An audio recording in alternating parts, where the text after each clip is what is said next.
Laudetur Jesus Christus, loué soit Jésus-Christ. Bonjour à tous et à toutes. Merci de nous rejoindre sur Vatican News, Vatican Media et en direct de la place Saint-Pierre pour la messe, la grande messe de béatification du pape Jean-Paul Ier. Une messe qui est présidée par le pape François. Avec vous pour cette messe de béatification, Françoise Gnamia, nous tenterons de vous faire vivre ce grand moment d'église. Nous adressons tout d'abord nos salutations et remerciements à nos différents auditeurs et téléspectateurs de nos radios et télévisions partenaires. IWTN TV, Radio Salve Regina en Corse, en France, Radio Maria France, Ciel Lumière TV, Radio Espérance. Merci de nous rejoindre. Nous saluons également tous ceux qui nous suivent via notre site internet vaticannews.va, notre compte YouTube et notre page Facebook. À tous et à toutes, soyez les bienvenus en direct de la place Saint-Pierre pour vivre cette grande messe au moment où la procession d'entrée s'est mise en branle. Merci. Et nous disons aussi merci à tous ceux qui ont fait le déplacement. Voilà, de nombreux cardinaux, évêques, prêtres, religieux et religieuses, sans oublier la grande foule de fidèles, avec sur la place Saint-Pierre un grand balai de parapluies. Devinez, il y a de la pluie sur la place Saint-Pierre. Nous soulignons également, il est annoncé la présence des officiels, en l'occurrence des officiels venus d'Italie avec le président italien Sergio Mattarella et sa suite de la principauté de Monaco avec monsieur le ministre Pierre Datout, l'ancien vice-premier ministre. Voilà, le premier ministre et de Taïwan, l'ancien vice-président Chen Chen et sa suite et de Malte avec le lieutenant grand maître, l'ordre souverain de Malte, Fra John Dunlap. Merci de nous rejoindre.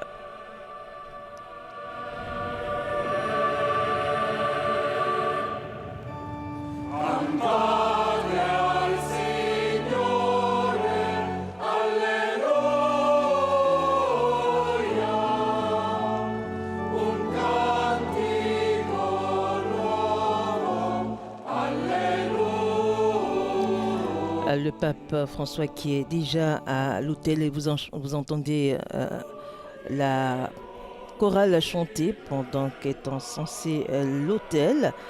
Le chant d'entrée, chantez au Seigneur, un chant nouveau, chantez au Seigneur terre entière, chantez au Seigneur et bénissez son nom.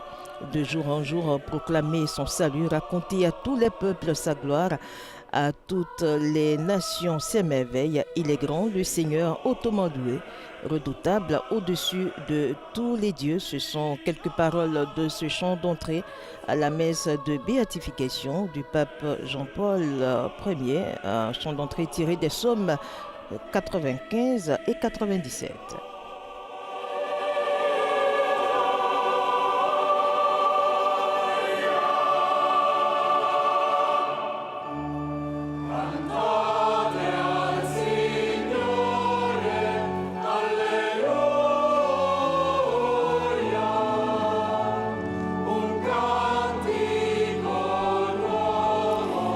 Le pape Jean-Paul Ier qui sera dans quelques instants béatifié. Alors sachez qu'il est de son vrai nom. Voilà, nous commençons cette célébration eucharistique. Nel nome del Padre, del Figlio e dello Spirito Santo. Au nom du Père et du Fils et du Saint-Esprit, que la paix soit avec vous. Et nous ouvrons cette célébration avec l'acte pénitentiel. Le Seigneur Jésus juste intercède pour nous et nous réconcilie avec le Père afin que nous puissions nous rapprocher dignement de la table du Seigneur. Invoquons-le avec un cœur repenti.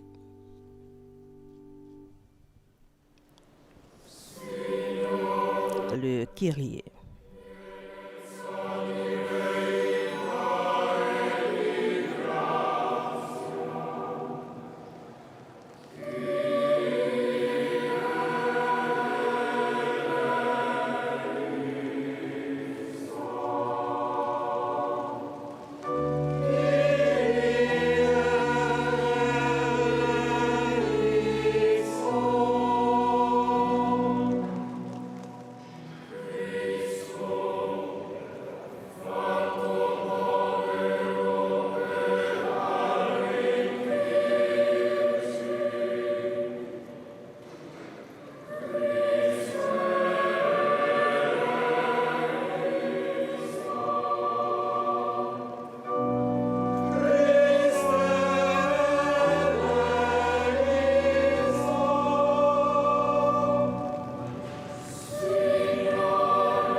Onnipotente abbia misericordia di noi, perdoni i nostri peccati. Que Dieu Tout-Puissant ait pitié de nous et nous conduise à la vie éternelle.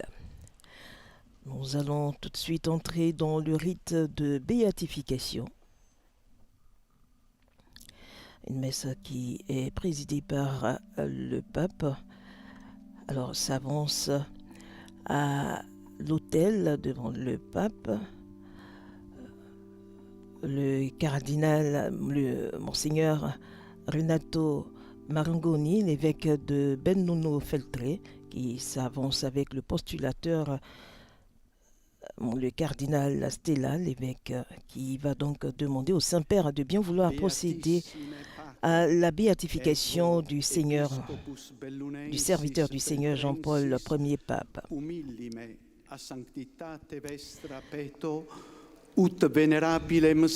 Très saint Père, moi, évêque de Belnoun Fétré, je demande humblement à votre sainteté de bien vouloir inscrire au nombre des bienheureux le vénérable serviteur de Dieu, Jean-Paul Ier pape, et le postulateur cardinal Beniamino Stella, qui va maintenant présenter le candidat à la béatification, le pape Jean-Paul Ier. Nous allons vous donner quelques lignes de cette bibliographie. Alors, Albino Luciani, c'est le vrai nom du pape Jean-Paul Ier, est né le 17 octobre 1912 à Forno di Canale, province et diocèse de Bennuno Feltre, premier-né des 4 enfants de Giovanni Luciani et Bortola Tanco. Il a été baptisé à la maison par la sage-femme le jour même de sa naissance. E nel 1928 fece il suo ingresso al seminario gregoriano di Belluno per gli studi superiori. Il 10 febbraio 1935 ricevette il diaconato e il 7 luglio dello stesso anno fu ordinato sacerdote nella chiesa di San Pietro a Belluno.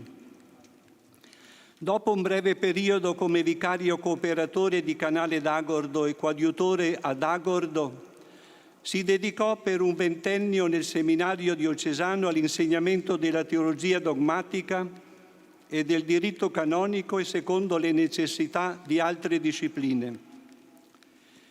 Il 17 ottobre 1942 ottenne la licenza in teologia presso la Pontificia Università Gregoriana e nel 1947 presso la medesima università conseguì il dottorato in teologia dogmatica.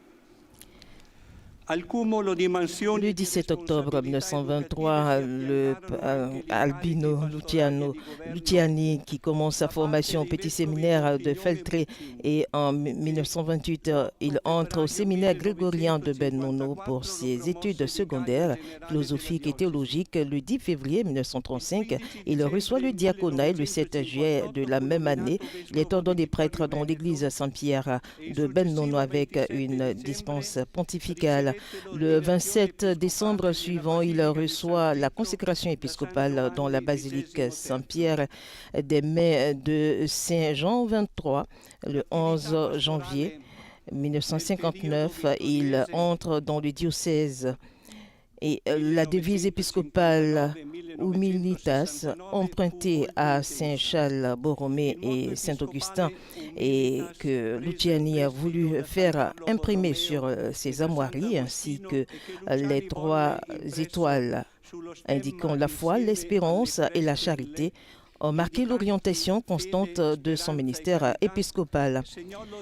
Évêque, il a été très attentif au dialogue et à l'écoute.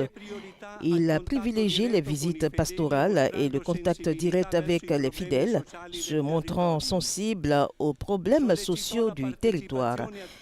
Il a insisté sur la participation active des laïcs à la vie de l'Église. Il était attentif à la vie du clergé, favorisant la collaboration entre les prêtres. se consacrant aux soins des vocations et à la formation des jeunes prêtres. L'évêque Luciani s'était distingué dans la prédication, faisant preuve de compétences inégalées dans la communication du message de l'Évangile. Durant son épiscopat, il a participé à toutes les sessions du Concile Vatican II et a transmis ses enseignements et ses orientations dans le diocèse avec une clarté et une efficacité singulières. All'indomani della morte di San Paolo VI, il 6 agosto 1978, et sachez également qu'en tant que cardinal, le 25 août, il entre au conclave. Le samedi 26 août, il est élu pape, choisissant le double nom de Jean-Paul Ier en hommage aux deux pontifes qui avaient été les piliers et les guides du Conseil. Le 27 août, il prononce son premier message Radio Urbi et Orbi et récite le premier Angélus sur la place Saint-Pierre en s'adressant aux fidèles à la première personne. Dans son journal personnel du pontificat, il s'est exprimé en ces termes sur le fait d'être des ministres dans l'Église, serviteurs et non maîtres. Dans son premier discours aux cardinaux dans la chapelle Sistine, il a énuméré les points programmatique de son pontificat avec les six nous voulons, selon les directives conciliaires pour un retour aux sources de l'Évangile et un esprit missionnaire renouvelé à la collégialité épiscopale, le service de la pauvreté ecclésiale, la recherche de l'unité des chrétiens et le dialogue interreligieux mené avec persévérance et détermination en faveur de la justice et la paix. Les premiers gestes de son pontificat ont immédiatement révélé le trait original d'un style de vie marqué par le service et la simplicité.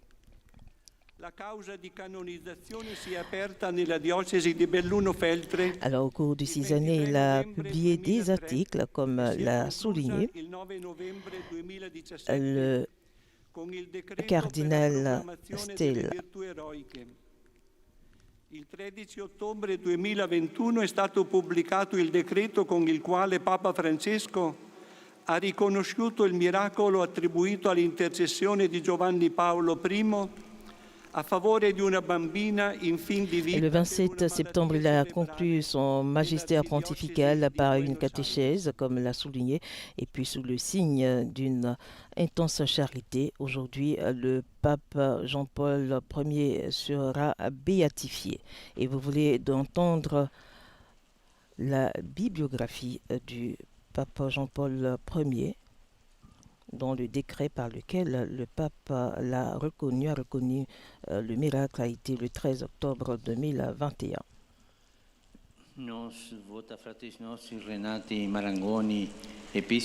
Le pape qui va maintenant répondre à la demande du postulateur. Nous acceptons le souhait de notre frère Renato Marangoni, évêque de Bennono et Feltre, et de plusieurs autres frères dans l'épiscopat et d'un grand nombre fidèles. Après avoir consulté l'avis du dicastère pour les causes des saints vêtus de notre autorité apostolique, nous concédons la faculté au vénérable serviteur de Dieu Jean-Paul Ier, pape, soit appelé désormais bienheureux et qu'il puisse faire l'objet de grandes célébrations le 26 août de chaque année dans les lieux et selon les règles définies par le droit. Au nom du Père, du Fils et du Saint-Esprit. Voilà la réponse du pape François au postulateur. Le serviteur Jean-Paul Ier est désormais bienheureux. Il sera célébré le 26 août de chaque année. Et la chorale qui entonne l'Alléluia en guise d'action de grâce.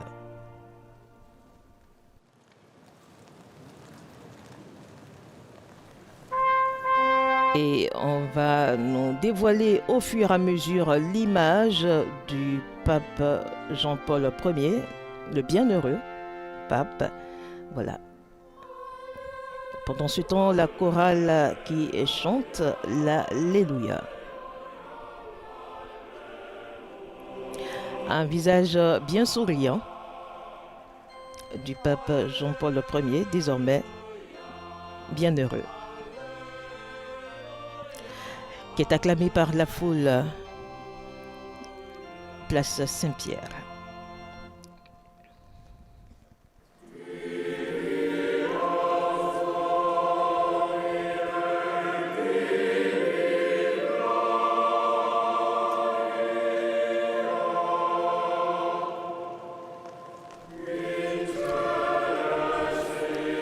Et pendant ce temps, voilà, pour ceux qui ont la chance donc, de nous suivre en direct par la télévision, le visage très souriant du pape Jean-Paul Ier, du bienheureux pape Jean-Paul Ier. Pendant ce temps, il y a la procession de sa relique, des reliques du pape Jean-Paul Ier à l'autel.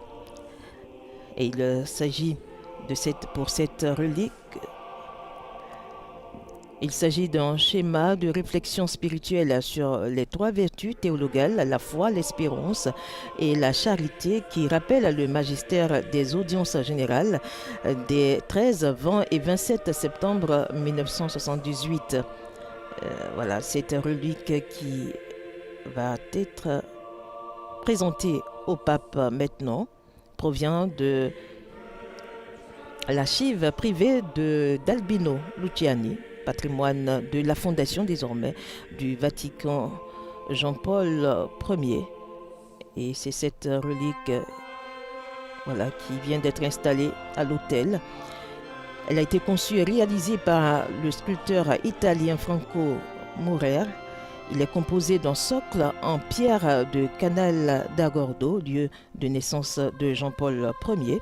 Et cette pierre est surmontée d'une croix sculptée dans le bois d'un noyau abattu par la tempête Vaia dans la nuit du 29 au 30 octobre 2018 en Italie. Voilà.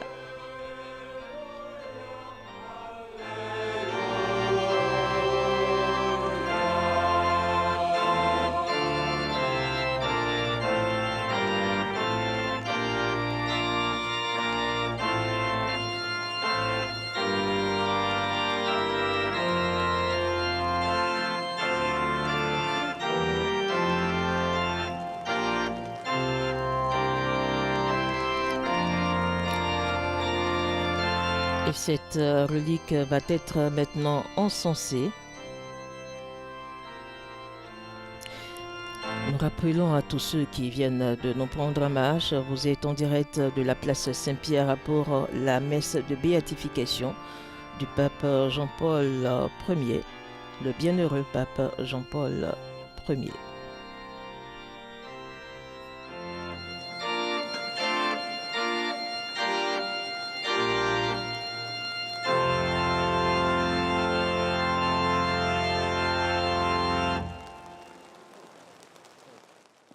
Et cette célébration va se poursuivre avec une autre grande partie, la liturgie de la parole. Mais bien avant, le mot de remerciement.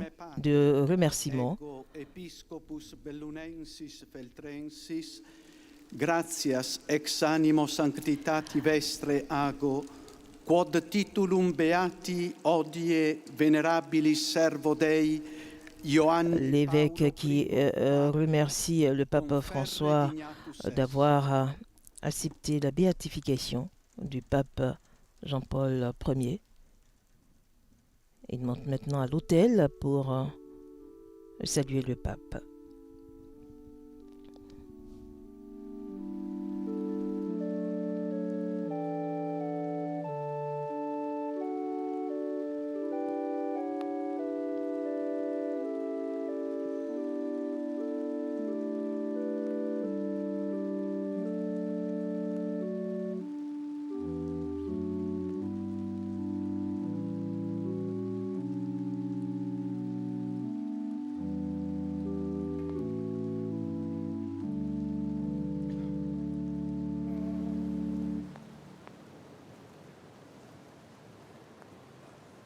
Voilà, le pape Jean-Paul Ier, de son vrai nom, Albino Luciani, est né le 17 octobre 1912.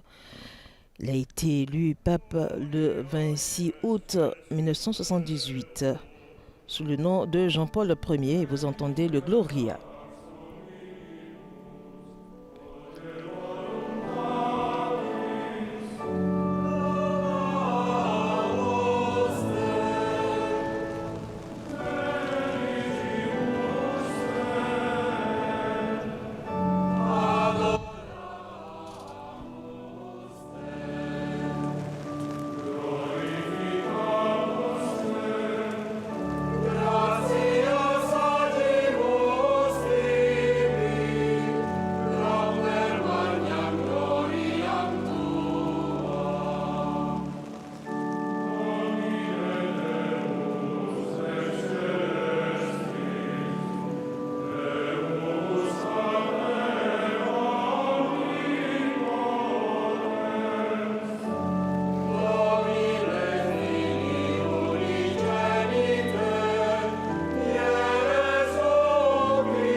Preghiamo.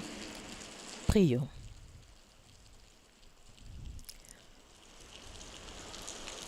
O Padre, che ci hai liberato Seigneur dal Dieu, peccato, par toi ci hai nous donato vient la vita, la figli rédemption, adottivi. par toi nous est donné l'adoption filiale dans ta bonté. Regarde avec amour tes enfants, à ceux qui croient au Christ, accorde la vraie liberté et la vie en héritage par Jésus-Christ, ton Fils, notre Seigneur, et qui vit et règne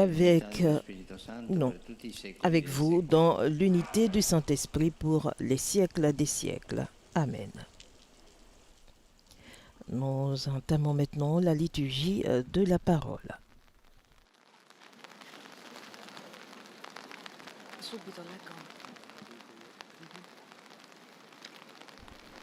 La première lecture qui est tirée du livre de la sagesse. Vous allez l'entendre tout à l'heure.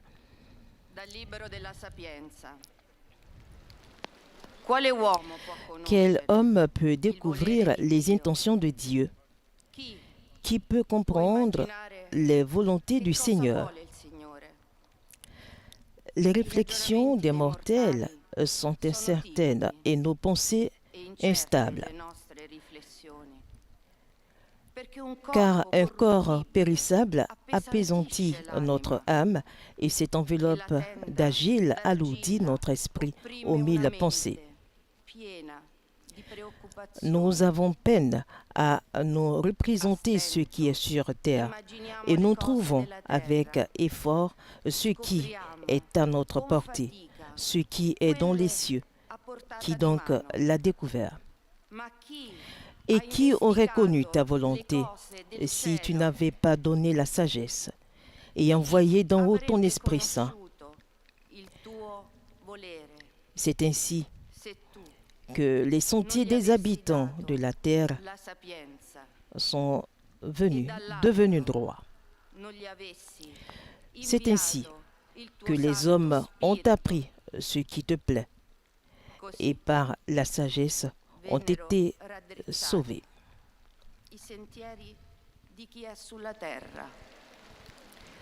Parole du Seigneur. E furono salvati per mezzo della sapienza.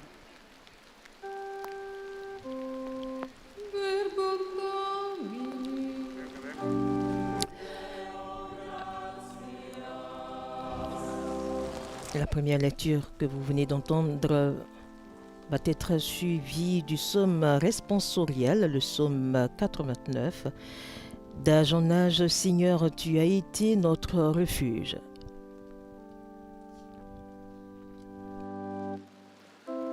Signore, sei stato per noi un rifugio di generazione. D'âge en âge, Seigneur, tu as été notre refuge.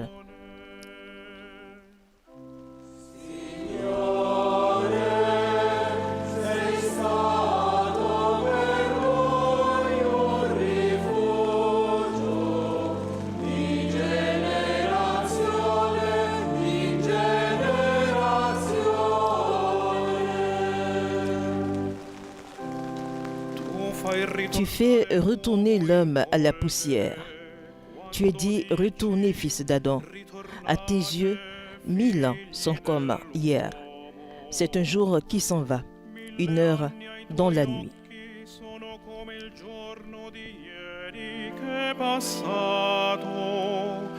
Come un turno di veglia nella notte.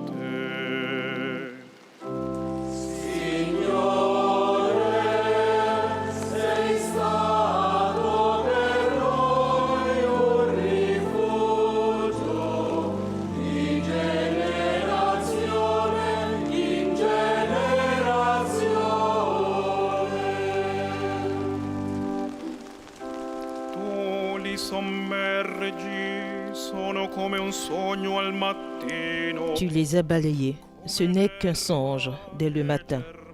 C'est une herbe changeante. Elle fleurit le matin. Elle change le soir. Elle est fanée, desséchée.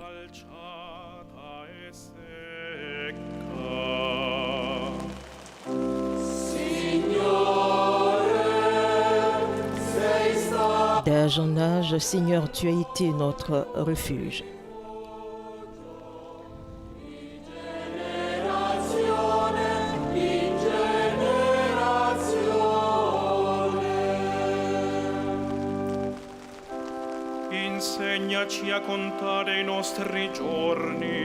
Apprends-nous la vraie mesure de nos jours, que nos cœurs pénètrent la sagesse. Reviens, Seigneur, pourquoi tarder? Ravise-toi par égard pour tes serviteurs.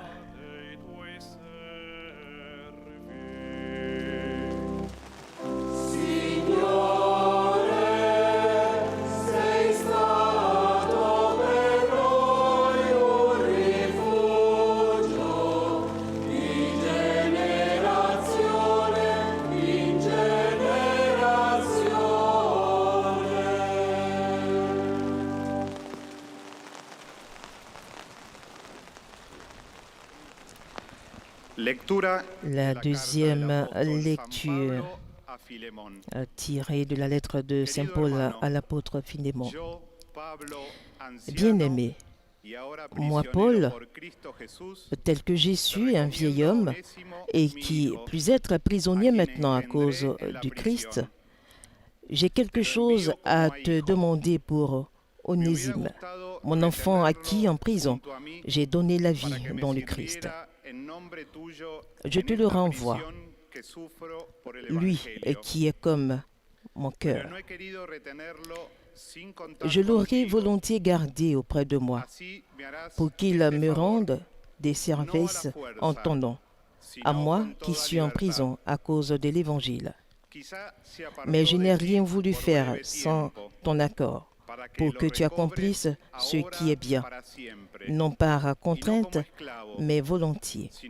S'il a été éloigné de toi pendant quelque temps, c'est peut-être pour que tu le retrouves définitivement, non plus comme un esclave, mais mieux qu'un esclave, comme un frère bien-aimé. Il est vraiment pour moi, combien plus le sera-t-il pour toi, aussi bien humainement que dans le Seigneur. Si donc tu estimes que je suis en communion avec toi, accueille-le comme si c'était moi. Parole du Seigneur.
Alléluia, et vous allez dans quelques instants entendre l'évangile de ce jour, évangile de Jésus-Christ selon Saint Luc, le chapitre 14, les versets 25 à 33.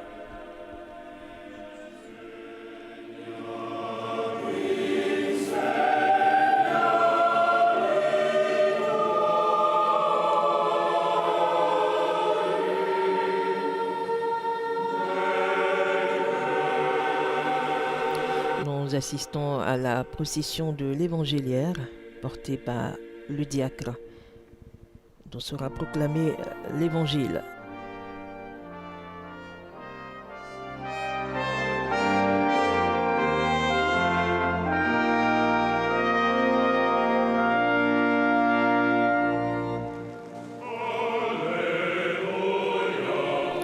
Pour ceux de nos auditeurs et téléspectateurs, vous êtes en direct de la place Saint-Pierre pour la messe de béatification du pape Jean-Paul Ier.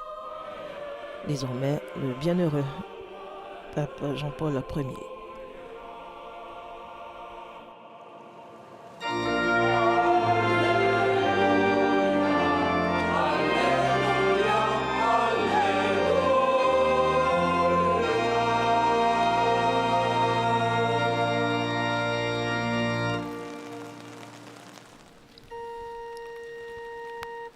Dominus vobiscum. Et tu spiritu tuo. Lectio Sancti Evangelii secundum. Lecture selon Saint Luc.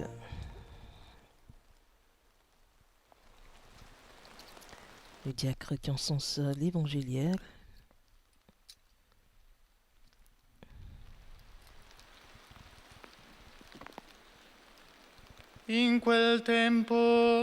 En ce temps-là, de grandes foules faisaient route avec Jésus.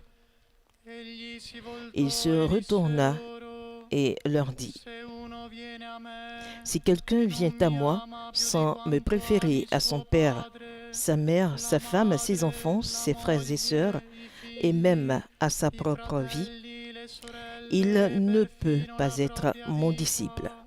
Non può essere mio discepolo. Colui che non porta Celui qui ne porte pas sa croix pour marcher à ma suite ne peut pas être mon disciple.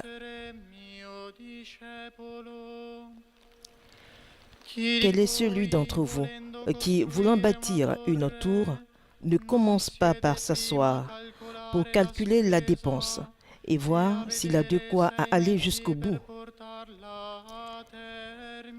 Car si jamais il pose les fondations et n'est pas capable d'achever, tous ceux qui le verront vont se moquer de lui. Tutti coloro che vedono comincino a deriderlo, dicendo: costui è Voilà iniziato a un homme qui a commencé à bâtir ma non è et n'a pas stato été capable d'achever. finire il lavoro. Et quel est le roi qui, partant en guerre contre un autre roi, ne commence pas par s'asseoir pour voir s'il peut, avec 10 000 hommes, affronter l'autre qui marche contre lui avec 20 000.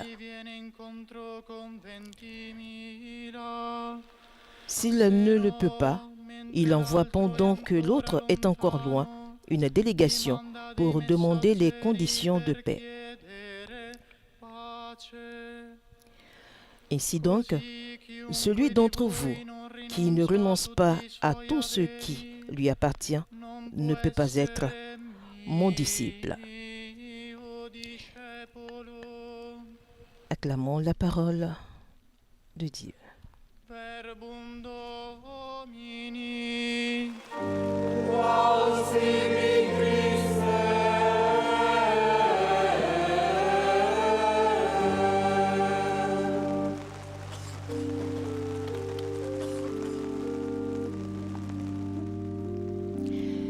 Voilà, après la proclamation de l'Évangile, nous allons entendre dans quelques petits instants l'homélie du pape au cours de cette messe de béatification de Jean-Paul Ier.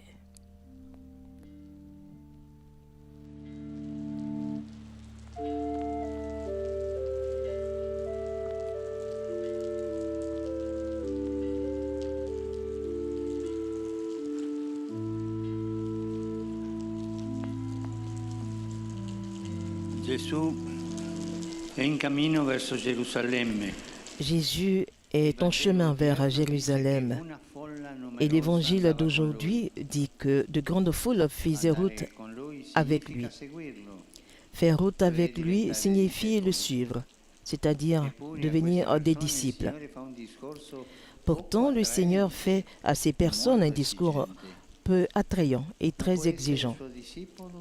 Celui qui n'aime pas, celui qui ne n'aime pas plus que ses proches, celui qui ne porte pas sa croix, celui qui ne se détache pas des biens terrestres ne peut être son disciple. Pourquoi Jésus adresse-t-il ces paroles à la foule? Quelle est la signification de ces avertissements? Et essayons de répondre à ces questions. Tout d'abord, nous voyons une foule nombreuse, beaucoup de gens qui suivent Jésus. Nous pouvons imaginer que beaucoup ont été fascinés par ses paroles et émerveillés par les gestes qu'il accomplit. Et donc, ils auront vu en lui une espérance pour leur avenir. Qu'aurait fait tout maître de l'époque? Ou peut-on se demander qu'aurait fait un leader rusé en voyant que ses paroles et son charisme attirent les foules et augmentent sa popularité? Cela arrive encore aujourd'hui, en particulier dans les moments de crise personnelle et sociale, lorsque nous sommes plus exposés à des sentiments de colère ou que nous avons peur de quelque chose qui menace notre avenir, nous devenons plus vénérables.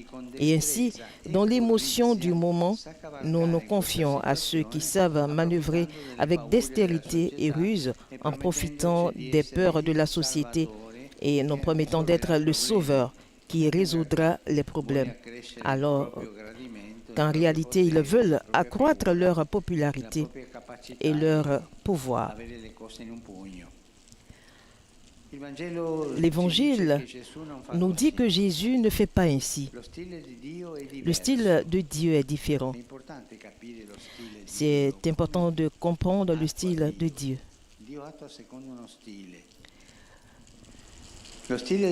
Parce qu'il n'instrumentalise pas nos besoins. Il n'utilise jamais nos faiblesses pour grandir. Il ne veut pas nous séduire par tromperie ni distribuer des joies à bon marché. Il n'est pas intéressé par la marée humaine. Il n'a pas le culte des nombres. Il ne cherche pas l'approbation. Il n'est pas idolâtre du succès personnel. Au contraire, il semble s'inquiéter quand les gens le suivent avec euphorie et s'enthousiasment facilement. C'est pourquoi, au lieu de se laisser attirer par le charisme de la popularité, parce que la popularité fascine, il demande à chacun de discerner avec attention les motivations pour lesquelles il le suit et les conséquences que cela comporte.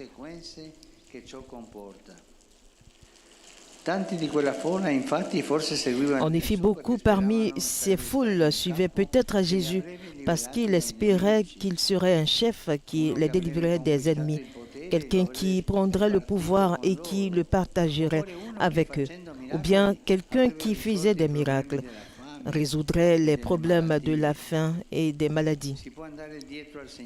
On peut suivre le Seigneur, en effet, pour diverses raisons, et certaines, nous devons le reconnaître, sont mondaines.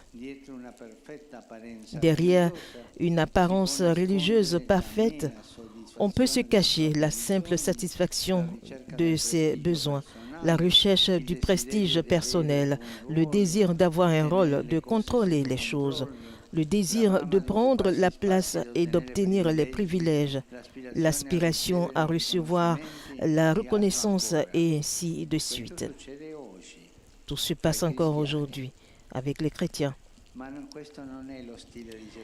Mais cela n'est pas le style de Jésus. Et ça ne peut pas être le style du disciple de l'Église. Si quelqu'un connaît Jésus,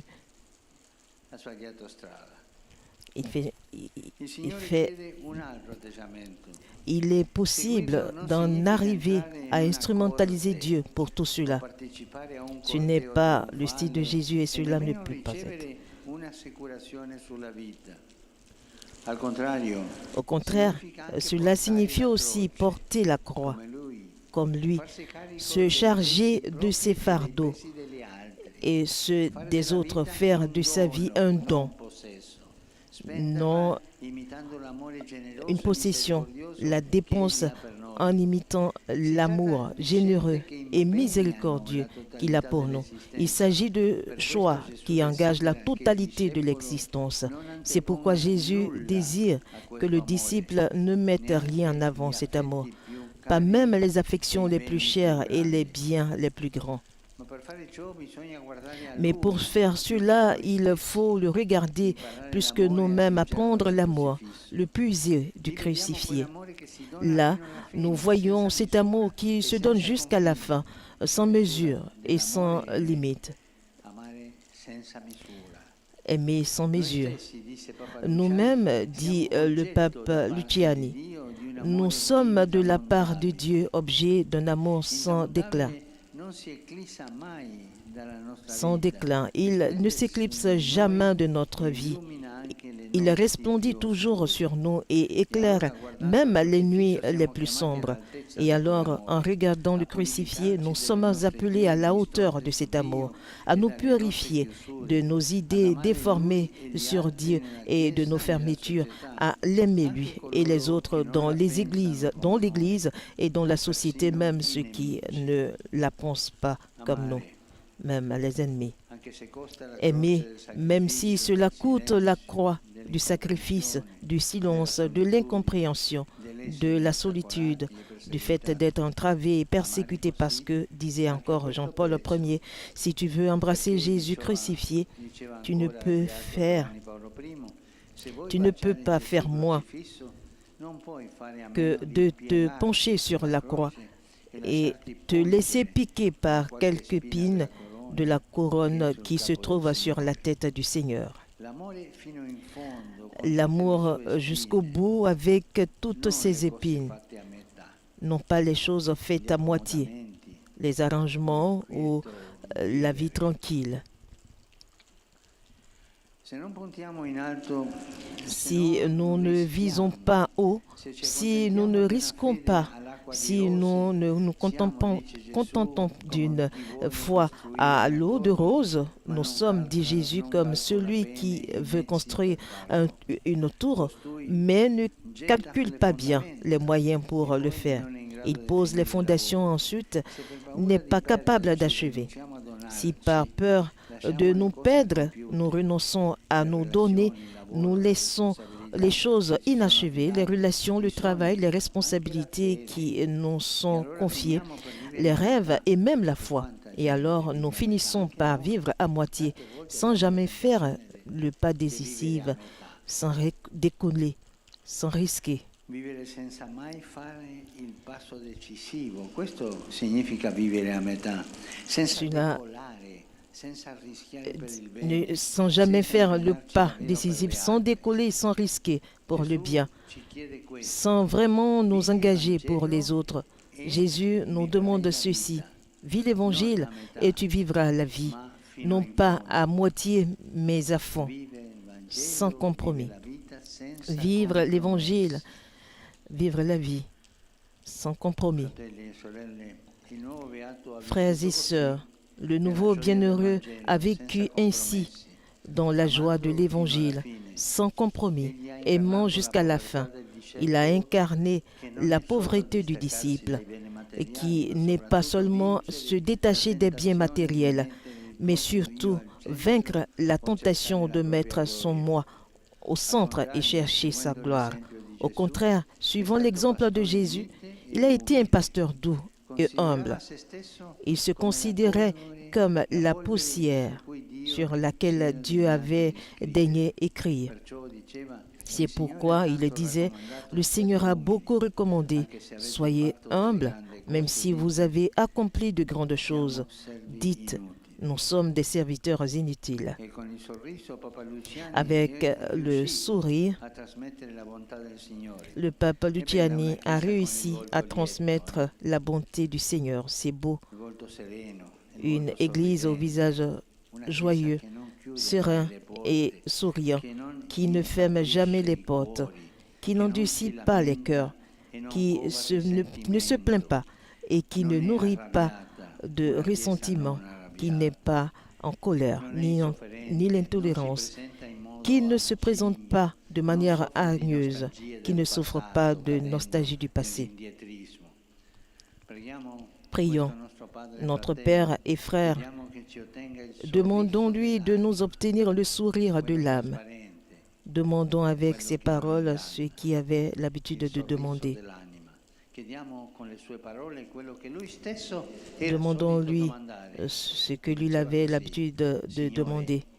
Seigneur, prends-moi comme je suis avec mes défauts, avec mes manquements, mais fais-moi devenir comme tu désires que je sois. Amen.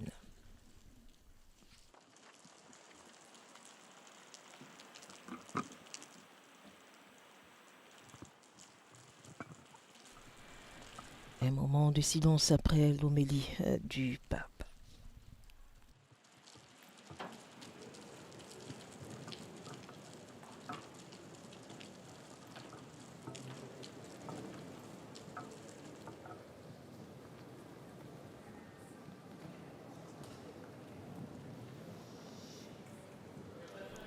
Voilà, pour tous ceux qui viennent de nous rejoindre, nous êtes à la messe de béatification du pape Jean-Paul Ier. Et à l'instant, le pape vient de prononcer son homélie nous invitons à être des disciples du Christ, apprendre à accepter d'être disciples du Christ par la croix. Nous poursuivons cette célébration.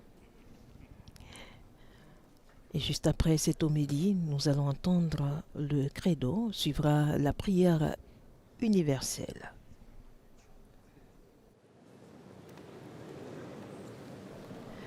Toujours un moment de silence juste après cette homélie du pape. Nous aurons le temps de revenir sur quelques parties de cette grande homélie au cours de cette messe de béatification du pape Jean-Paul Ier. Merci de nous rejoindre et surtout de nous suivre.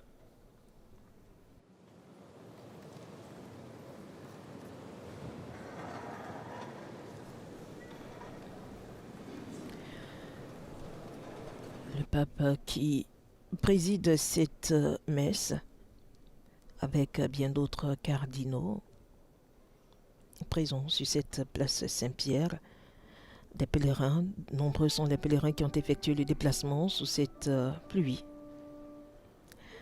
Le credo.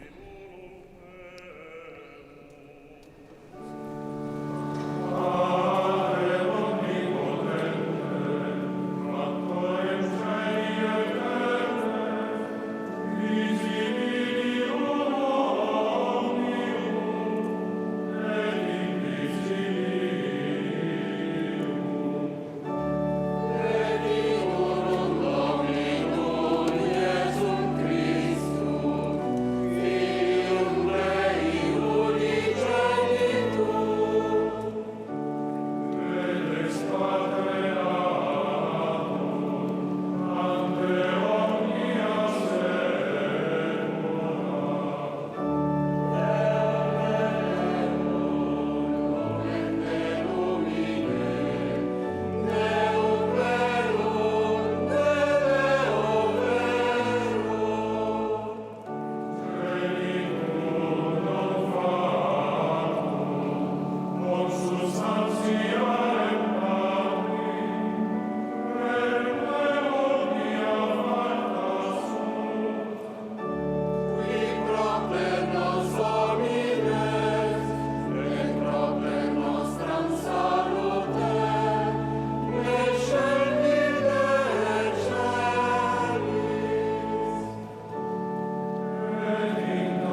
Fratelli e sorelle carissimi, Chers frères et sœurs, adressons nos prières au Père qui, dans le Christ, son Fils, a indiqué l'accueil de sa croix comme l'unique façon d'être ses disciples.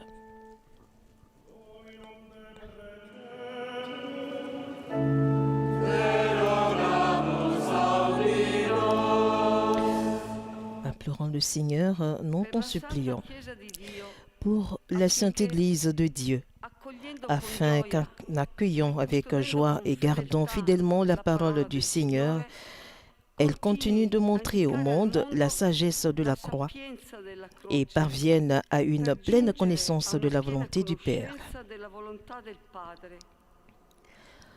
Implorons le Seigneur et l'Assemblée, la chorale qui reprend, non t'en supplions, écoute-nous, venez d'entendre la prière en italien, maintenant en espagnol. Pour le pape François et pour tous les pasteurs de l'Église, soutenus par l'Esprit Saint et par l'intercession du bienheureux Jean-Paul Ier, afin qu'il contribue au progrès intégral du troupeau qui leur est confié selon l'Évangile du Christ. Sintiendo siempre el auxilio del Espíritu Santo.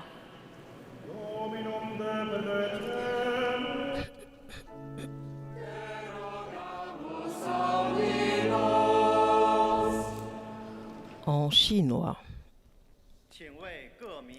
Pour les dirigeants des peuples et des nations, afin que, provoqués par la sollicitude maternelle de l'Église à l'égard du bien commun, ils persévèrent dans la voie du dialogue et de la concorde.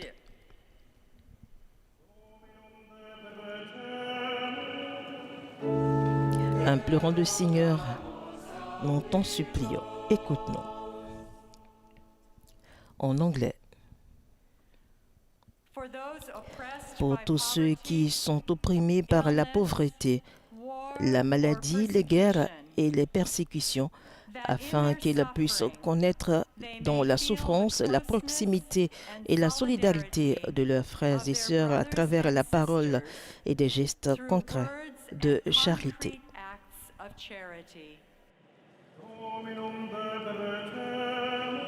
La dernière prière sera dite en français.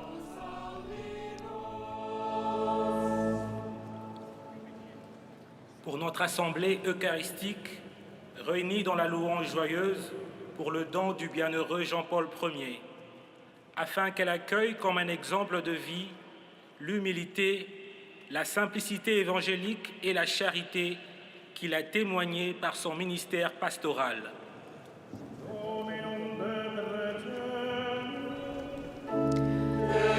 Voilà, 5 prières exprimées en... Dio onnipotente e misericordioso, che doni ai tuoi fedeli la grazia di poterti seguire come discepoli di Cristo. Dieu Tout-Puissant et miséricordieux qui donne à tes fidèles la grâce de pouvoir te suivre en tant que disciples du Christ, accorde-nous de marcher avec confiance vers une plus grande conformation à ton Fils qui vit et règne pour les siècles des siècles. Amen. La prière universelle qui clore la liturgie de la parole. Maintenant, nous assistons à la procession du pain et du vin qui vont servir pour le sacrifice.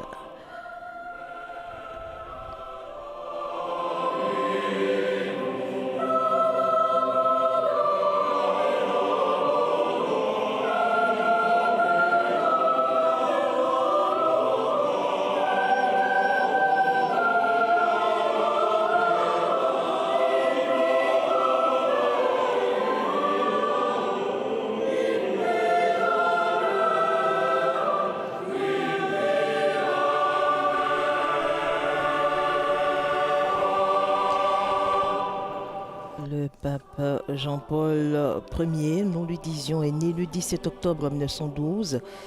Il avait été élu pape le 26 août 1978 sous le nom de Jean-Paul Ier. Son pontificat n'a duré que 33 jours, puisqu'Albino Luciani va mourir le 28 septembre 1978 au Vatican. Le pape Jean-Paul Ier est à ce jour le dernier pape italien. Ses 3 successeurs respectifs étant de nationalité polonaise pour le pape Jean-Paul II, allemande pour le pape Benoît XVI et argentine pour le pape François.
Sachez également que c'était le 13 octobre dernier que le pape François avait reconnu un miracle accompli en 1978 par l'intercession de Jean-Paul Ier. Le patriarche de Venise, Albino Luciani, avait été, comme je l'ai dit, élu pape le 28 août 1978. Et pour tous ceux qui sont en direct devant leur poste téléviseur, vous découvrez cette belle image du pape Jean-Paul Ier, le bienheureux Jean-Paul Ier, le pape du sourire.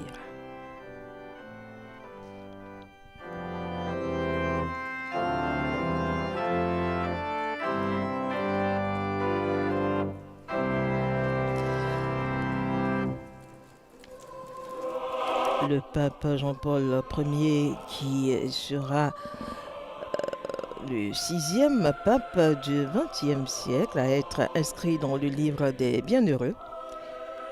4 papes du siècle dernier ont déjà été canonisés, recouvrant de l'âge pan de l'histoire de l'Église avant le Concile Vatican II. Le pape a personnellement béatifié Saint Jean-Paul Ier, le pape Jean-Paul Ier, ce 4 septembre 2022 depuis la place Saint-Pierre. Et nous poursuivons cette célébration, cette messe de béatification.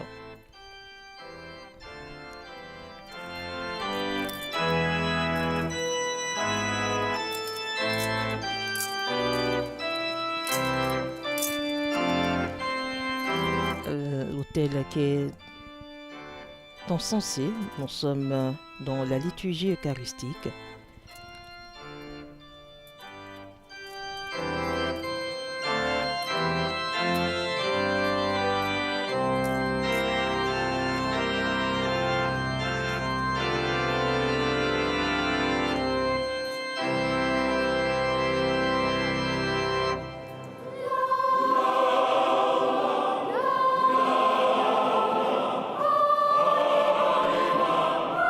Revenons à l'homélie du pape François. Il a notamment souligné le style, indiqué que le style de Dieu est différent parce qu'il n'instrumentalise pas nos besoins. Il n'utilise jamais nos faiblesses pour grandir. Il ne veut pas nous séduire par la tromperie, ni distribuer des joies à bon marché. Dieu n'est pas intéressé par la marée humaine. Il n'a pas de culte de nombre. Il ne cherche pas l'approbation. Il n'est pas idolâtre du succès personnel. Le pape qui est encensé maintenant au cours de son homélie souligné au contraire qu'il semble s'inquiéter, que Dieu semble s'inquiéter quand les gens, Jésus semble s'inquiéter quand les gens le suivent avec euphorie et sans enthousiasme facilement. C'est pourquoi, au lieu de se laisser attirer par le charme de la popularité, il demande. Voilà, nous entrons dans la liturgie eucharistique. Il Signore riceva dalle tue mani questo sacrificio, a lode e gloria del suo nome, per il bene nostro e di tutta la sua santa Chiesa.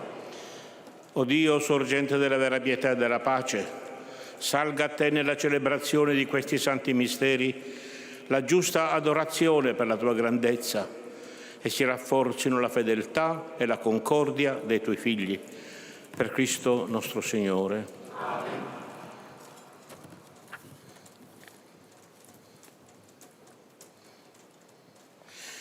Il Signore sia con voi. E con il tuo spirito. In alto i nostri cuori. Sono rivolti al Signore. Rendiamo grazie al Signore nostro Dio. È cosa buona e giusta. La liturgie eucharistique qui est conduite par le cardinal Semeraro. Il nostro dovere è fonte di salvezza. Rendere grazie sempre in ogni luogo. A te, Signore, Padre Santo, Dio onnipotente ed eterno. Da te riceviamo esistenza, energia e vita. Ogni giorno del nostro pellegrinaggio sulla terra è un dono sempre nuovo del tuo amore per noi e un pegno della tua vita immortale, poiché possediamo fin da ora le primizie dello Spirito, nel quale hai risuscitato Gesù Cristo dai morti e viviamo nell'attesa che si compia la beata speranza nella Pasqua eterna del tuo regno. Per questo mistero di salvezza, con tutti gli angeli del cielo, innalziamo a te la nostra lode, acclamando con festosa esultanza.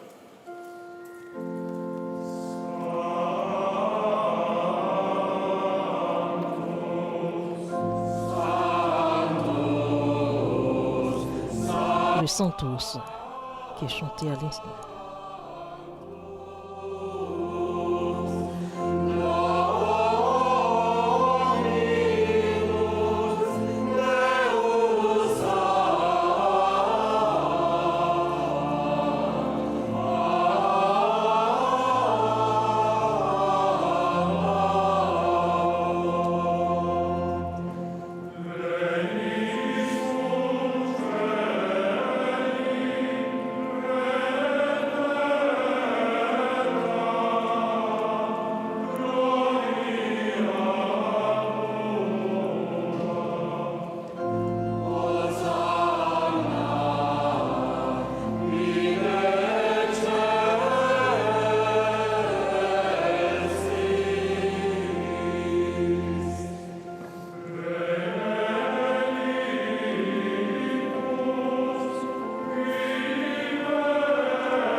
Veramente santo sei tu, o Padre, ed è giusto che ogni creatura ti lodi. Per mezzo del tuo Figlio, il Signore nostro Gesù Cristo, nella potenza dello Spirito Santo, fai vivere e santifichi l'universo e continui a radunare intorno a te un popolo che dall'Oriente all'Occidente offra al tuo nome il sacrificio perfetto. Ti preghiamo umilmente, santifica e consacra con il tuo Spirito i doni che ti abbiamo presentato, perché diventino il corpo e il sangue del tuo Figlio, il Signore nostro Gesù Cristo, che ci ha comandato di celebrare questi misteri. Egli, nella notte in cui veniva tradito, prese il pane, ti rese grazie con la preghiera di benedizione, lo spezzò, lo diede ai suoi discepoli e disse: prendete e mangiatene tutti, questo è il mio corpo offerto in sacrificio per voi.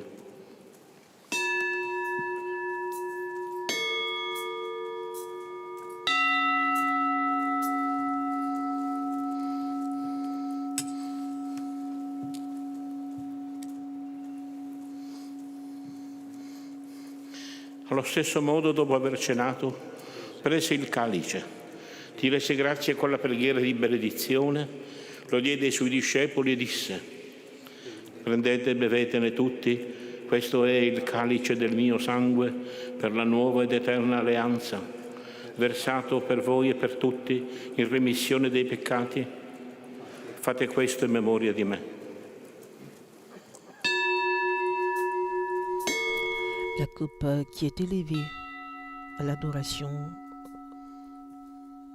du peuple de Dieu.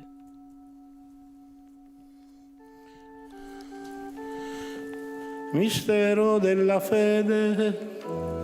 Annunciamo la tua morte, Signore, proclamiamo la tua risurrezione, nell'attesa della tua venuta. Celebrando il memoriale della passione redentrice del tuo Figlio, della sua mirabile risurrezione e ascensione al cielo, nell'attesa della sua venuta nella gloria, ti offriamo, Padre, in rendimento di grazie, questo sacrificio vivo e santo. Guarda con amore e riconosci nell'offerta della tua Chiesa la vittima immolata per la nostra redenzione, e a noi, che ci nutriamo del corpo e del sangue del tuo Figlio, dona la pienezza dello Spirito Santo, perché diventiamo in Cristo un solo corpo e un solo spirito. Lo Spirito Santo faccia di noi una offerta perenne a te gradita, perché possiamo ottenere il regno promesso con i tuoi eletti, con la Beata Maria, Vergine e Madre di Dio, San Giuseppe suo sposo, i tuoi santi apostoli, i gloriosi martiri, il Beato Giovanni Paolo I e tutti i santi nostri intercessori presso di te. Ti preghiamo, o Padre, questo sacrificio della nostra riconciliazione doni pace e salvezza al mondo intero. Conferma nella fede e nell'amore la tua Chiesa pellegrina sulla terra, il tuo servo e nostro Papa Francesco, l'ordine episcopale, i presbiteri, i diaconi e il popolo che tu hai redento. Ascolta la preghiera di questa famiglia che hai convocato alla tua presenza nel giorno in cui Cristo ha vinto la morte e ci ha resi partecipi della sua vita immortale. Ricongiungi a te, Padre misericordioso, tutti i tuoi figli ovunque dispersi. Accogli nel tuo regno i nostri fratelli e sorelle defunti e tutti coloro che in pace con te hanno lasciato questo mondo. Concedi anche a noi di ritrovarci insieme a godere per sempre della tua gloria, in Cristo nostro Signore, per mezzo del quale tu, o Dio, doni al mondo ogni bene. Per Cristo, con Cristo e in Cristo, a te Dio Padre Onnipotente, nell'unità dello Spirito Santo, ogni onore e gloria per tutti i secoli dei secoli.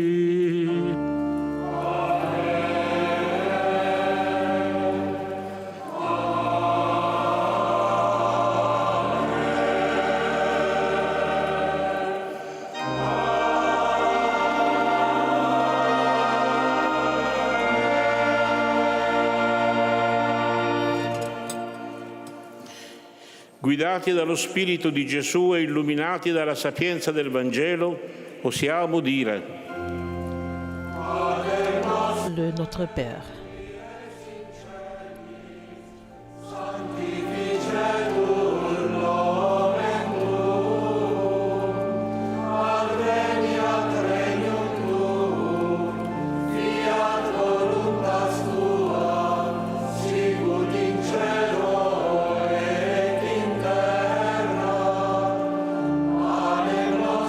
Quotidiano da nobis hodie,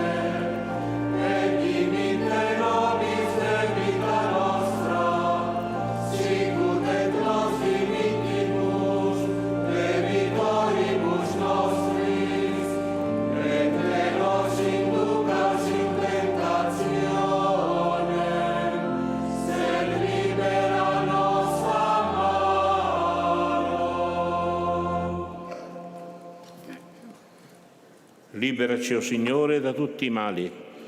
Concedi la pace ai nostri giorni e con l'aiuto della tua misericordia vivremo sempre liberi dal peccato e sicuri da ogni turbamento, nell'attesa che si compia la beata speranza e venga il nostro Salvatore, Gesù Cristo.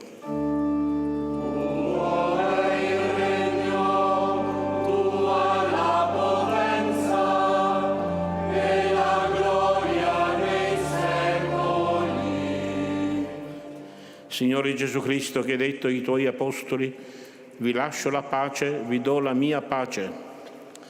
Non guardare ai nostri peccati, ma alla fede della tua Chiesa, e donale unità e pace, secondo la tua volontà. Tu che vivi e regni nei secoli dei secoli. Amen.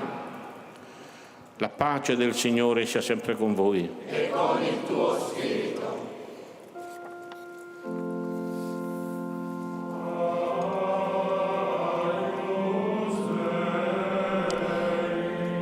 Dit qui est chanté maintenant pour juste vous rappeler que vous êtes en direct de la place Saint-Pierre pour la grande messe de béatification du pape Jean-Paul Ier, désormais le bienheureux Jean-Paul Ier, une messe que préside sa sainteté le pape François. Merci de nous suivre.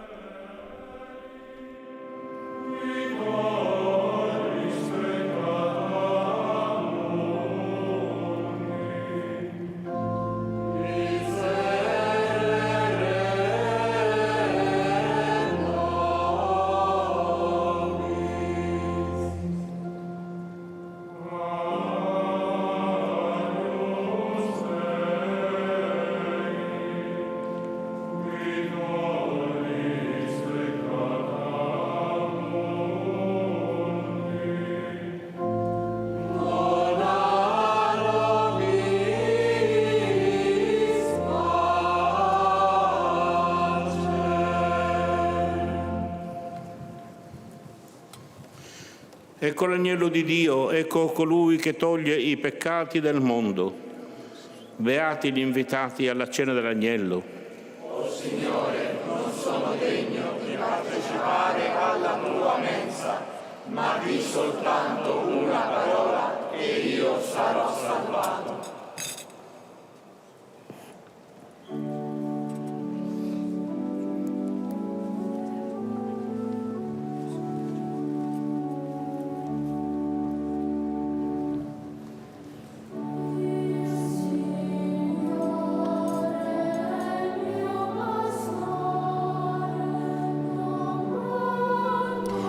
Nous sommes à présent à l'étape de la communion, au cours de cette messe de béatification du pape Jean-Paul Ier, le bienheureux Jean-Paul Ier, qui a été béatifié ce 4 septembre 2022 par le pape François, le pape au sourire, le bienheureux Jean-Paul Ier, qui a marqué les esprits par sa simplicité, son goût des échanges simples et informels, notamment avec les enfants.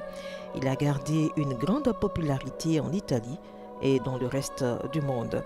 Et rappelons que la procédure de béatification a été lancée en 2003, après que la conférence épiscopale brésilienne ait lancé une pétition en faveur de sa béatification dans les années 90.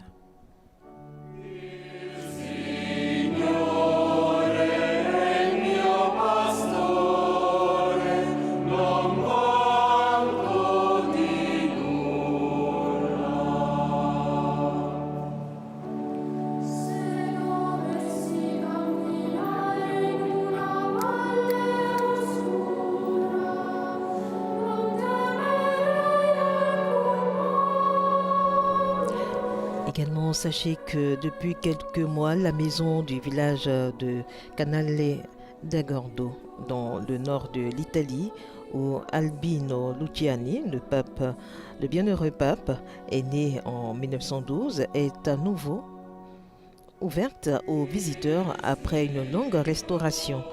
Et l'évêque du diocèse de Belluno, Monseigneur Renato Marangoni, a salué l'annonce de cette date de sa béatification en déclarant que c'est une sorte de cadeau de Noël.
Revenons maintenant sur quelques parties essentielles de l'homélie du pape, prononcée en ce jour de la béatification du pape Jean-Paul Ier.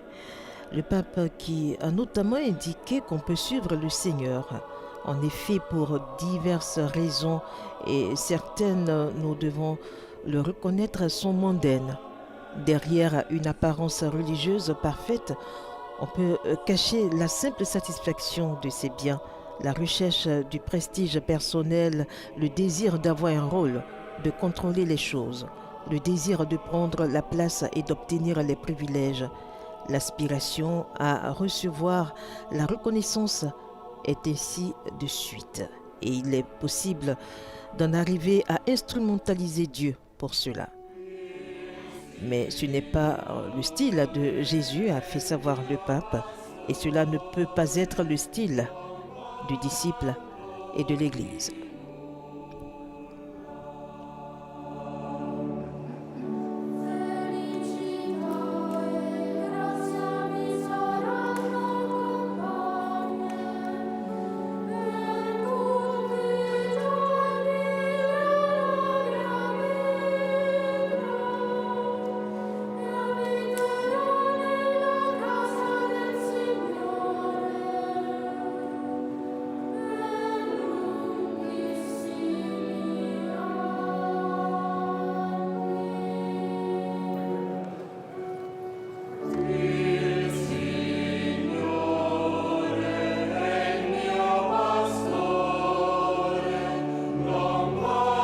Poursuivant son homélie en parlant du nouveau bienheureux, le pape François a dit qu'il a incarné la pauvreté du disciple, qui ne s'est pas seulement détaché des biens matériels, mais surtout il a vaincu la tentation de mettre son moi au centre et à chercher la gloire de Dieu.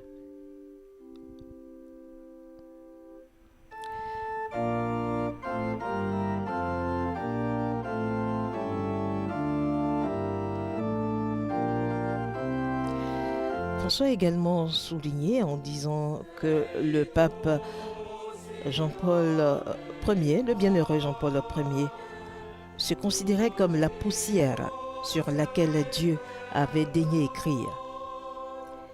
Et c'est pourquoi il disait, le Seigneur a beaucoup recommandé, soyez humbles, même si vous avez accompli de grandes choses, dites, nous sommes des serviteurs inutiles.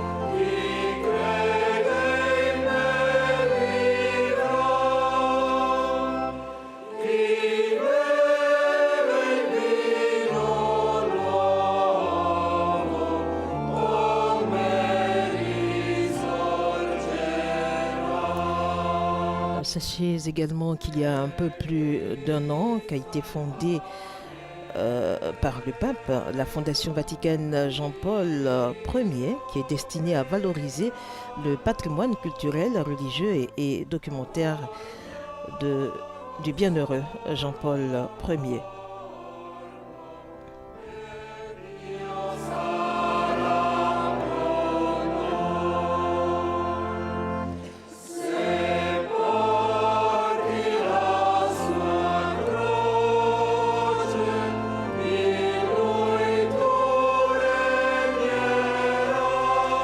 Cette fondation Jean-Paul Ier a pour mission de favoriser la recherche, les études et l'approfondissement de la pensée et des enseignements du pape Luciani, qui a régné, comme on l'a dit, pendant 33 jours en 1978 et qui est en voie qui a été béatifié aujourd'hui.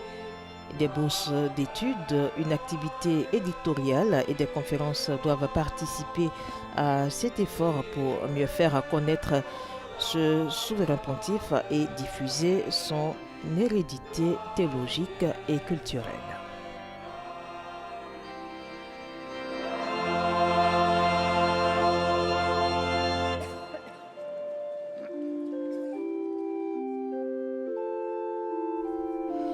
Cette messe de béatification qui tire allègrement vers la fin, nous sommes à l'étape de la communion et beaucoup sont les pèlerins qui ont effectué le déplacement heureux de vivre ce grand moment d'église, cette béatification du pape Jean-Paul Ier, désormais le bienheureux Jean-Paul Ier.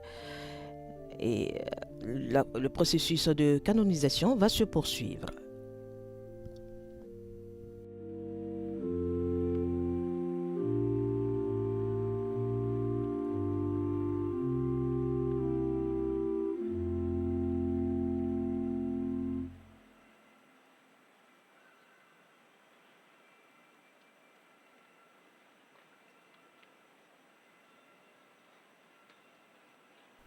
Un moment de silence après la communion.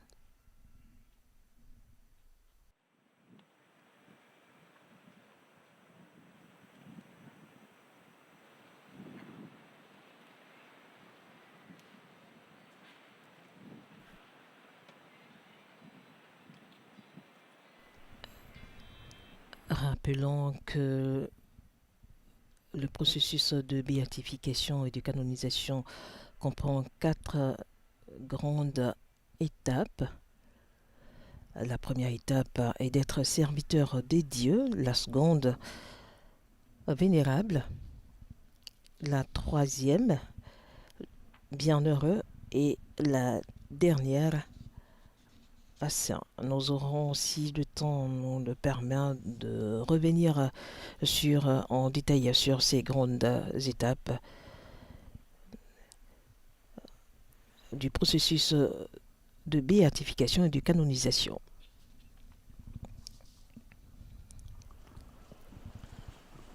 Preghiamo. Prions. Par ta parole, Seigneur, et par le sacrement du ciel, tu nourris tes fidèles et tu les fais vivre.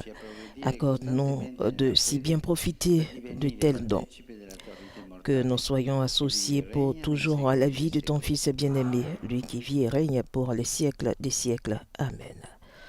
Voilà.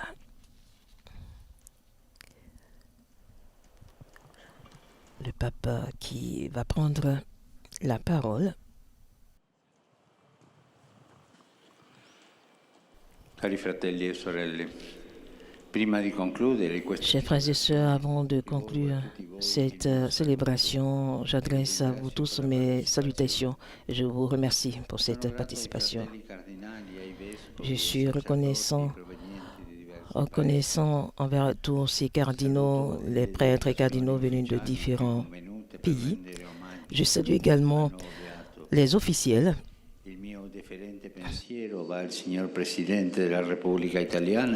Et mes pensées vont à l'endroit du président italien. Je salue vous tous, fidèles, vous tous qui êtes venus de Belluno, voilà, le village du nouveau bienheureux.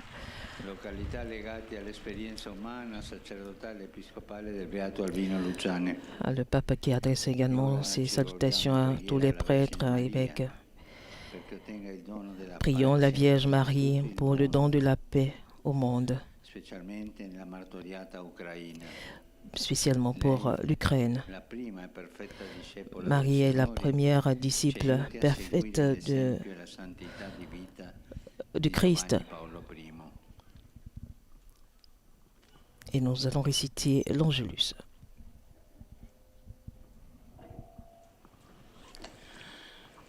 Angelus Domini nunciavit Mariae. Ave Maria, gratia plena, Dominus tecum, benedicta tui mulieribus, et benedictus fructus ventris tui, Iesus. Santa Maria, Mater Dei, ora pro nobis peccatoribus, nunc et in hora mortis nostre. Amen. Ecce ancilla Domini. Fiat mi secundum verbum tuum. Ave Maria, gratia plena, Dominus tecum, benedicta tui in mulieribus, et benedictus fructus ventris tui, Iesus. Santa Maria, Mater Dei, ora pro nobis peccatoribus, nunc et in hora mortis nostre. Amen. Et verbum caro factum est. Et habitavit in nobis. Ave Maria, gratia plena, Dominus tecum, benedicta tui in mulieribus, et benedictus fructus ventris tui, Iesus. Santa Maria, Mater Dei, ora pro nobis peccatoribus, nunc et in hora mortis nostre. Amen. Ora pro nobis, Santa Dei Centrix. Vigne ficiamur promissionibus Christi. Gratiam Tuam quesumus, Domine, mentibus nostris infunde, Science renunziante, Christi Fili Tui, incarnazione coniovimus, per passione meius et crucem, a resurrectionis gloriam perducamum, per Christum Dominum nostrum. Amen. Gloria Patri et Filio et Spiritui Sancto. Sicut erat in principio et nunc et semper, et in saecula saeculorum. Amen. Gloria Patri et Filio et Spiritui Sancto. Sicut erat in principio et nunc et semper, et in saecula saeculorum. Amen. Gloria Patri et Filio et Spiritui Sancto. Sicut erat in principio et nunc et semper, et in saecula saeculorum. Amen. Pro fidelibus defuntis, requiem aeternam dona eis Domine. Et lux perpetua luceat eis. Requiescant in pace. Amen. Mi alzo. Le pape qui va donner la bénédiction après l'Angélus.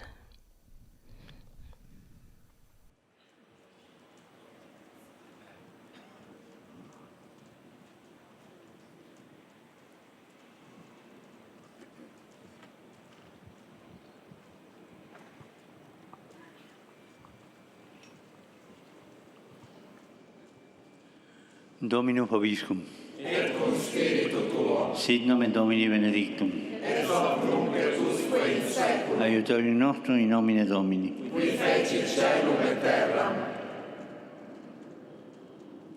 Benedicat vos, omnipotens Deus, Pater, et Filius, et Spiritus Sanctus. Amen.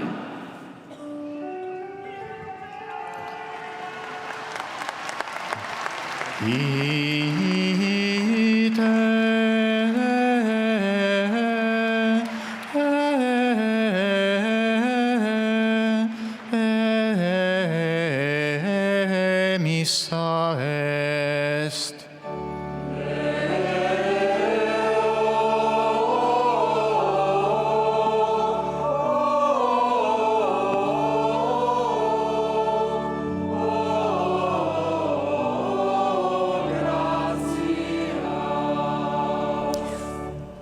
Très chers auditeurs et téléspectateurs, vous tous qui nous suivez via les différents réseaux sociaux, nous sommes à la fin de cette messe de béatification du pape Jean-Paul Ier, le bienheureux Jean-Paul Ier.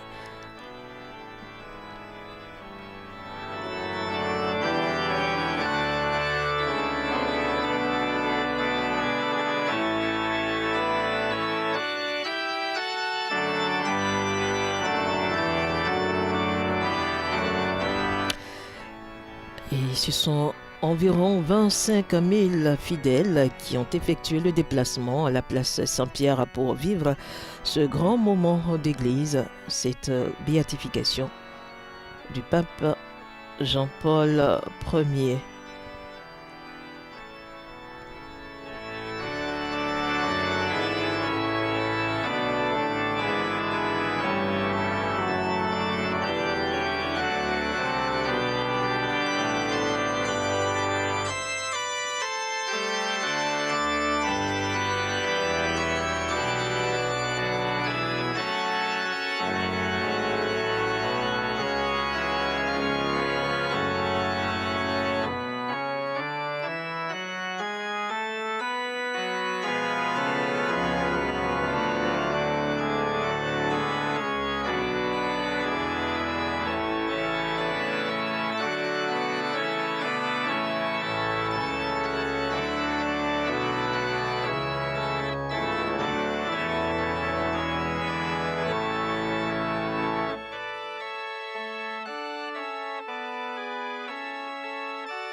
Voilà, c'est la fin de cette célébration. Le pape qui va descendre de l'autel.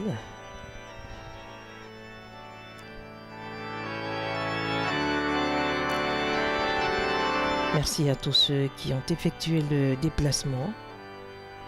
Le pape qui va prendre la papa mobile et saluer les pèlerins, tout ce beau monde. Oui. Et certainement qui va faire le tour de la foule pour saluer tous ceux qui ont effectué le déplacement, les 25 000 fidèles pour vivre la béatification de Jean-Paul Ier, décédé en 1978 seulement après 33 jours de pontificat. Le pape Jean-Paul Ier a été béatifié à l'instant même, il y a seulement quelques instants, par le pape par le pape François. Désormais, bien heureux, le processus de canonisation se poursuit et de grands événements nous attendent bien évidemment pour la suite de cette canonisation.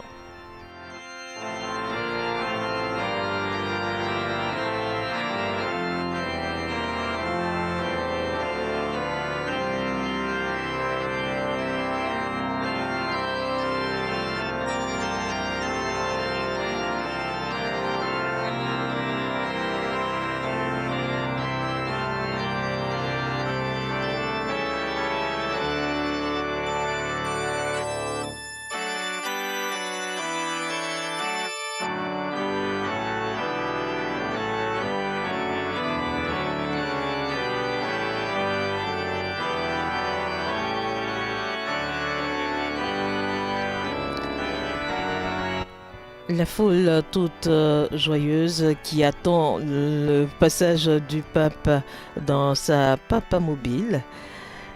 Occasion pour nous de revenir sur les différentes étapes du processus de béatification et de canonisation. 4 grandes étapes pendant que le pape salue les prêtres, les cardinaux, les évêques présents. Alors, pour l'étape serviteur de Dieu, l'évêque diocésain et le postulateur de la cause demande le lancement du processus de canonisation et présente au Saint-Siège un rapport sur la vie et les vertus de la personne. Le Saint-Siège, par la Congrégation pour les causes des saints, examine donc le rapport et dicte le décret disant que rien n'empêche le démarrage de la dite cause. Ce décret est la réponse officielle du Saint-Siège aux autorités diocésaines qui ont demandé de commencer le processus de canonisation. Alors, une fois obtenu le décret, l'évêque diocésain dicte le décret d'introduction de la cause du si nommé serviteur de Dieu. C'est la première étape, l'étape serviteur de Dieu. Le pape tout joyeux qui salue tous ceux qui sont venus partager cette grande joie, d'abord avec les cardinaux, quelques cardinaux qui ont participé à la réunion de 2 jours avec le pape sont encore à Rome, et le pape qui les salue. La deuxième étape du processus de béatification et de canonisation, l'étape de vénérable. Cette partie de la route comprend 5 étapes. La première étape est le processus sur la vie et les vertus du serviteur de Dieu. Un tribunal nommé par l'évêque reçoit le témoignage de personnes qui connaissent le serviteur de Dieu. Le tribunal diocésain ne donne pas la sentence. Elle est réservée à la Congrégation pour la cause des saints. La deuxième étape, je dirais la sous-étape de la deuxième grande étape, est le processus d'écriture. Une commission de censeurs également désignée par l'évêque analyse l'orthodoxie des écrits du serviteur de Dieu. La troisième étape de cette deuxième grande étape commence à la clôture des 2 étapes précédentes. Le rapporteur de la cause nommé par la Congrégation pour les causes des saints, qui a préparé le document intitulé « Positif », ce document inclut, outre les témoignages des témoins, les principaux aspects de la vie, les vertus et les écrits du serviteur de Dieu. La 4e sous-étape est la discussion de la position. Ce document, qui est une fois imprimé, est discuté par une commission de théologiens nommée par la Congrégation pour la cause des saints, puis en séance solennelle de cardinaux et évêques, la Congrégation pour les causes des saints à son tour discute l'avis de la commission des théologiens. La 5e étape est le décret du pape. Si la Congrégation pour les causes des saints a approuvé la position, le Saint-Père dicte le décret des vertus héroïques. Le serviteur de Dieu passe à être considéré comme vénérable. La 3e étape, pendant que le pape est dans sa papamobile, bienheureux, la première étape est de présenter le vénérable à la communauté comme un modèle de vie et intercesseur devant Dieu. Pour que cela soit possible, le postulateur de la cause doit prouver à la Congrégation pour les causes des saints la réputation de la sainteté du vénérable. Pour ce faire, il est établi une liste des grâces et faveurs demandées à Dieu. Voilà, nous ne serons pas en mesure d'aller jusqu'au bout.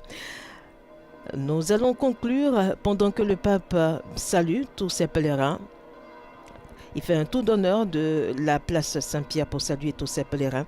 Le pape qui vient de présider la messe de béatification du pape Jean-Paul Ier, désormais le bienheureux Jean-Paul Ier, en présence de plusieurs officiels, d'évêques, de cardinaux, d'évêques, de prêtres, de religieux et religieuses, et de 25 000 fidèles qui ont effectué le déplacement à la place Saint-Pierre. Dans son homélie, le pape a invité à être de véritables disciples du Christ en vivant selon le style de Dieu et surtout à porter la croix du Christ. Nous disons merci à tous ceux et celles qui nous ont suivis via nos radios et télévisions partenaires EWTN TV, Radio Salve Regina en Corse, France, Radio Maria France, Ciel et Lumière TV, Radio Espérance, sans oublier tous ceux qui nous ont suivis via notre page Facebook. Merci de nous avoir suivis. Laudetur Jesus Christus, loué soit Jésus-Christ. Au revoir et à très bientôt.